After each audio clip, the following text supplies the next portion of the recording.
Hello guys, welcome back to this channel. In this today's tutorial, I'm going to show you how you can cut out image in Canva. Okay, let's get into it guys. I have created a design in my Canva, and if we want to cut out image in Canva, we can use background eraser feature. And to access the background eraser feature, we have to go to the apps menu. You can click on the apps menu right here and then just type in background eraser, and you can choose this one, this background eraser feature, and you can click on choose image or choose file and choose the image you want to cut out. I'm going to select this image for instance, and then we can click on remove background.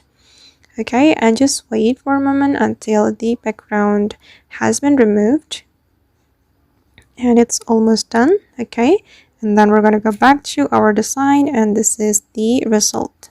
And if you want to add outline to your image, you just need to go to the effect and then select effect and go to the shadow and select outline.